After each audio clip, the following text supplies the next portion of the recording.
Hello, my name's Chris Lloyd. I'm Deputy Editor of the Northern Echo, and I'm joined on this historic but rather sad day by George Houghton, the outgoing chairman of Darlington Football Club. So, George, what has actually happened today, or what is happening today? Well, over the last week, in fact, over the last 4 weeks, I've had advice from, obviously me directors and me financial people. I was working in America, and I came back just about last week, and they said there was a financial problem. They needed more money again. And when you come back and said they need another £300,000 to fill the wages again, and after putting millions of pounds in, we had to look at it because there's a credit crunch out there. So really, at the end of the day, I've brought in administrators from Leeds to give me advice. They're here today to put it into administration to make it successful, to go forward, of course, if they can get true investors, which I'm happy that the club is running in a really, the infrastructure is it's all there now, and it's ready for anybody to walk in and take over. So as of this moment, Darlington Football Club is going into administration? It should be in my administration by about 3 o'clock this afternoon. Right. So how much is owed and to whom? Probably, well, it's quite a, I'm the biggest debtor. Oh, right, are you? Right. So, yeah, it's in the millions there, but never mind. How many millions? About 3. About 3 million, yeah, right. 3 million. There's about probably £1 million outstanding in to other people. Other people, but that's not largely small people, which is very important to express that.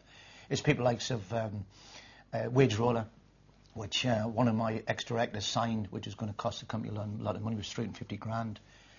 Extortion, by the way, it was, but never mind. And then there's Balfour, which again, they owed money to the company. They went into liquidation. So what sort of company are they? Well, they are the internet people. Oh, yeah. You'll see that was running the stadium. So again, I gave them £250,000. They're supposed to give revenues for every year. That's never happened. So I can go on about a week here telling you about various things, Yeah. So how many millions do you think you've poured in to the club? Several. Several. Right. So you've been here now 2.5, nearly 3 years. Yeah, 2.5 years. You arrived with, you said, Premiership ambitions, almost banging on the door. Well, mostly Championship ambitions, right. Because it is a Championship club. Yeah. So where has it gone wrong? Dead. It's dead easy. With the meltdown in football, I've only 2,500 fans come through the doors. It's like having it's like having a hotel, 1,000-bed hotel, and only having 100 people coming every day.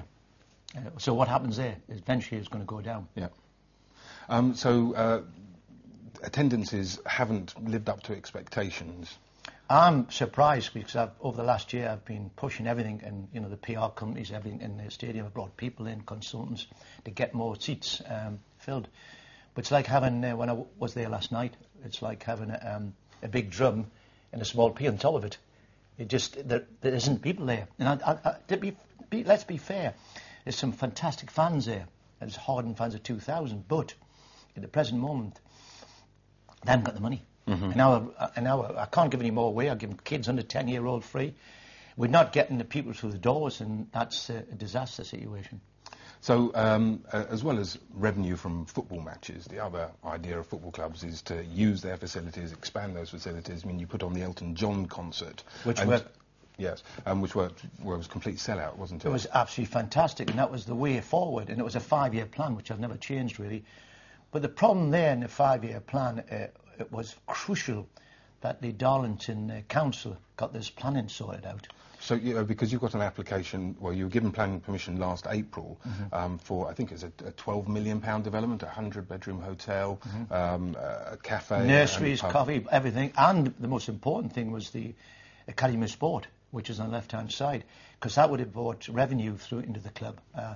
And it needed that because it has nothing else. But unfortunately, this clawback situation has taken so long, it's just,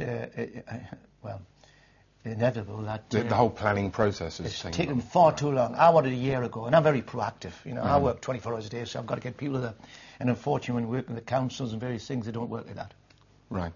And so, and once you got planning permission, we ended up in this credit crunch. So I guess you have been trying to raise money to help with. Well, it's all down to timing, and timing was fantastic last year if I got the okay, but now it's not. People don't want to invest. Hotels don't invest. Nobody wants to invest anymore because the banks don't give any money.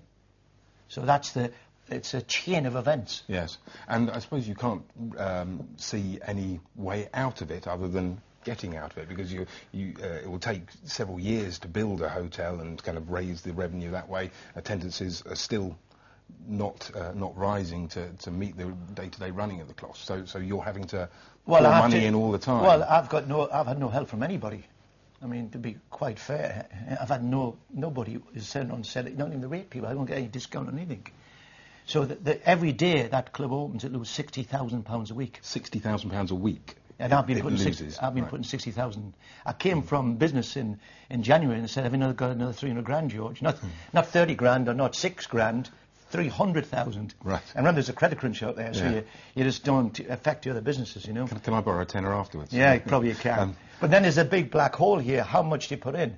If you don't sort that out, it keeps going in. And I don't want to land a black hole as well, of course. Yes.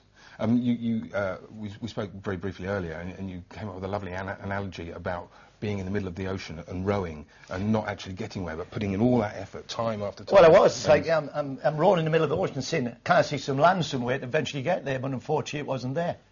And and I think it's a shame, because Darlington Football Club, I've got it really right there now. The management's right. It's taken a long time, man. But it's right there now to go ahead. But it needs more investors. If you could, let's say, I would quite happily put £300,000 a year in and get 5 other people in there. That's £1 million a quarter. It would take the losses, then carry the club forward. But the problem we've got here now, it's like I've spoken to several other chairmen and in the league, and the problem we've got at the moment, they're all struggling. And there's going to be a really, you've got a problem, I call, in the second and first division, because the chairman's there, their business has been successful, and they can't put the money in. Because it's only it's not like the fat cats at the top. Right, the Premier League clubs. Yeah, well, sorry, that calls them the fat cats, anyway, the Premier League. Yeah. It's also the Football League has really got to look into this, because if it don't, there'll be no leagues. Because quite honestly, we get 250 grand a year. They doesn't even pay for the rates or the water or looking after the groundsmen. And that's the problem we've got. Yeah. There's no income. So, are you going to walk away from the club? No. I'm supporting the administrators. I'm not walking away. An administration gives a chance for other people to look at it and say there's a bargain here. At the same time, I still own the stadium and I own everything around it. Right. And I'm quite happy to give. You actually own the stadium? Oh yes, I own the stadium or anything else. I'm quite happy to. So it's the football club itself. It's a football operation itself. Yeah. It's very important to stress that. Yeah. And I'm quite happy to give a moratorium on the rent to anybody that wants to come along and do a deal with me. Right. And I'm willing also to work with 3 or 4 people to get it where it is, because I still feel dollar reach there. Right. So you're actually fairly positive here. And I mean, I always wondered whether a town like Darlington, 100,000 population, where the average attendance has traditionally been about 2,600, it's now got this 27,500 seater stadium, a wonderful palace of football, a theatre of dreams, but it is far too big for 2,600 an average attendance of 2,600. So do you think Darlington can sustain a football club? Well, it could if it got all the planning. Right. Because that was a key to operating this stadium. Like other stadiums have all done over the country. You have the revenue, not to come to me, it goes into the club. And that's very important. I've stressed that for 2 years. So it could definitely work if that was sorted out. So there is a footballing future for Darlington. Absolutely. But again, I've got to say, that it's the actual fans. There's none of fans in Darlington. It's like Hartlepool still have 5,000. If you had 5,000 or 6,000 fans come into Darlington, I think it could just probably break even. Right, which is kind of double. Yeah, double. Yeah, or maybe 6. Work it out. But at 2,000 to 2,500, we had less than 3,000 last night. Right. So it never worked on that. So how are you feeling personally, and how's your family feeling? Because I know your grandsons were quite deeply attached to the club. Unfortunately, I haven't told them yet. Oh. I haven't told them. I'll probably see this because little Max is absolutely just football. You break a canny rock and that's him. But unfortunately, Darlington will obviously, with my help, still be there. So it's not. I don't want to see the end of Darlington after 125 years. I want to be successful. That's why I'm still willing to back it. Do you regard this as a failure for yourself, or? Not really, no. It's a failure on behalf of other people, because I've worked here for 2.5 years for nothing. I don't get paid. I put my own expenses in, and so has a couple of other directors. We've drawn no monies out. We've helped it, but at the same time, you've got to be very careful how you go forward. And if I could see an end to the situation, what it needs is 5 or 6 people in that club operating together to lose 200 grand a year, or the Football League get some more funds instead of £250,000, which will never be successful. They've got to say, by the way, here's some money to run these lower clubs. And if they don't, you're going to have no clubs whatsoever. It's very important that to stress that. Right, to get more people in, and absolutely on a local basis probably as well. Local basis, but I mean, it's got to be backed by the league to get some money from the.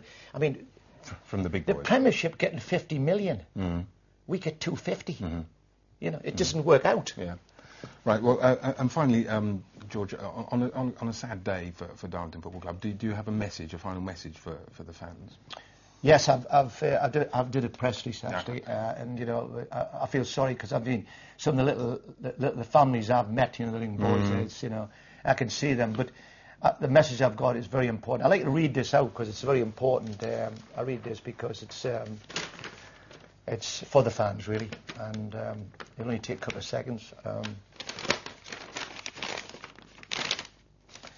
I've got this. I intend to support the administrators in this process, and if any serious investors can be found, I'm ready to stand to continue my involvement and to keep a professional football alive in Darlington. To the fans on a personal note, I'd like to thank the players, the management and the fans who have tried hard to achieve this success. The support and that of others will be needed to take the club forward. DFC needs more active support from the town's institutions. Very important that. And the larger of the loyal fans, the larger, what I told businesses, okay? There's a strong case for getting involved, but the financial plan I had no longer is viable in the present economic climate. Because, let's face it, there's a big credit crunch there. Okay, well, thank you very much indeed for your time, George, and I wish you all the best of luck in the thanks future. Very much. And good luck to the It's a club as pleasure. well. Thanks a lot. Thank you.